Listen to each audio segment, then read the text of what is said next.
de Estado ni que hay una política de Estado. Simple y sencillamente esto es una ley para las víctimas. No estamos definiendo aquí procedimientos penales ni nada. Y si es para las víctimas, tiene que ser para todas las víctimas y no se puede discriminar. Y el hecho de que usted como Estado reconozca administrativamente la reparación a una víctima de un agente del Estado no quiere decir que si en ese momento se le está llevando un proceso judicial a un miembro de la fuerza pública, entonces eso significa que estamos diciendo que ese miembro de la fuerza pública es culpable. Para nada. Una cosa es el daño. Mire, en el proceso de reparación administrativa se han inscrito 230.000 víctimas. ¿Usted sabe cuántas víctimas tienen identificado su victimario?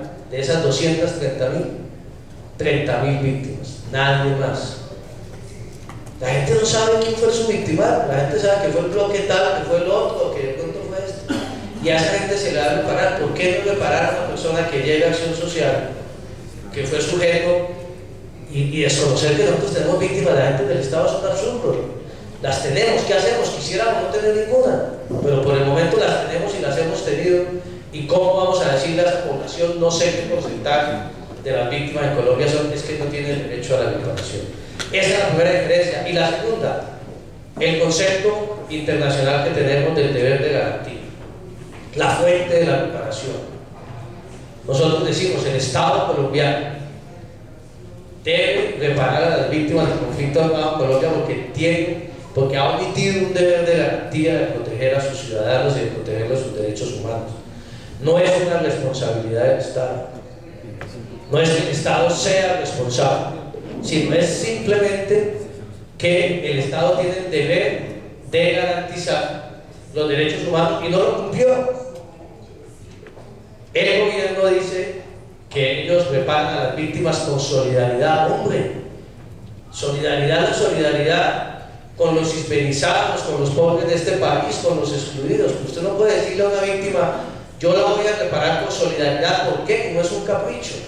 Porque si el día de mañana el ministro de Hacienda, estamos hablando de déficit fiscal, llega, tiene que recortar gasto, entonces dice: ah, como esto es solidaridad, se acabó la plata, todos los programas de reparación se suspenden. No, es un deber que tiene el Estado colombiano. Y esos son los dos principios fundamentales. Y por eso, porque no nos entendimos en los dos principios, fue que se hundió la ley. Y ya termino ahora sí, perdónenme. Y por eso fue que se hundió la ley. No por nada más. El cuento fiscal, perdónenme que me diga crudamente como santanderiano, es un cuento chino.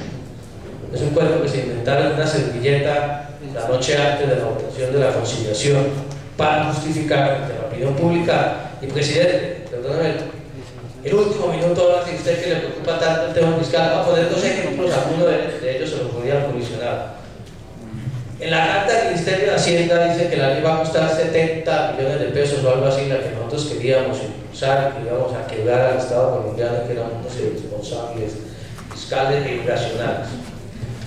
En la carta decía: ustedes se van a gastar 19 billones de pesos en protección a las víctimas, por el texto que ustedes hicieron, y se van a gastar 25 billones de pesos en indemnización a las víctimas. Le pongo dos ejemplos, son 5 por el texto que hicieron, o sea 45 billones de esos 70. ¿Usted sabe qué eran esos dos artículos?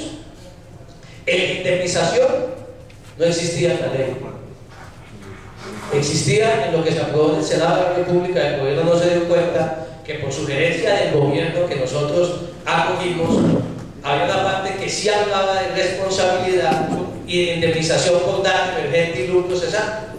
Y el ministro de Hacienda me dijo: Cristo, si usted mete aquí daño emergente y lucro cesante, va a quedar esta hora. Y yo: tiene razón, quitemos. Desde la plenaria del Senado. Y ellos acogieron el texto, no se dieron cuenta, acogieron el mismo texto que previo y no se dieron cuenta que ese artículo ya no estaba, que no figuraba la indemnización por daño. Esos son 25 de los billones de pesos. Y los otros 19, le explicaba a Frank, salieron de que en el texto de Cámara decía que el Estado estaba obligado a proteger a las víctimas después de un estudio de seguridad. Y en el Senado decía que el Estado tenía que proteger a las víctimas cuando procedieran. Entonces dijeron, en el texto de Cámara dijeron que eso costaba 2 millones de pesos, y en el del Senado que eso costaría 20. O sea, nos pusieron como si nosotros fuéramos idiotas, que estuviéramos pidiendo al Estado colombiano que tenía que proteger a las 3 millones de víctimas del país, ponerles un descuento. Hubiéramos solucionado el tema del desempleo, ¿no?, en el país. Y entonces, ¿qué hicimos nosotros ahora en el proyecto nuevo?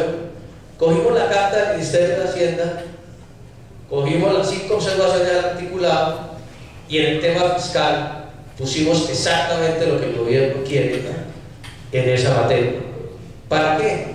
Para que volvamos a dar el debate como sociedad, como Estado, sobre los 2 temas fundamentales, que es el del deber de garantía y el de universalidad de la ley, porque el problema aquí es conceptual. Hay unos que consideran que las víctimas son sujetos de limosna y otros que consideramos que deben ser sujetos de derechos en esta sociedad si queremos alcanzar la paz, y aquí es donde a veces veo uno difícil el acuerdo nacional. Muchas gracias, perdonen la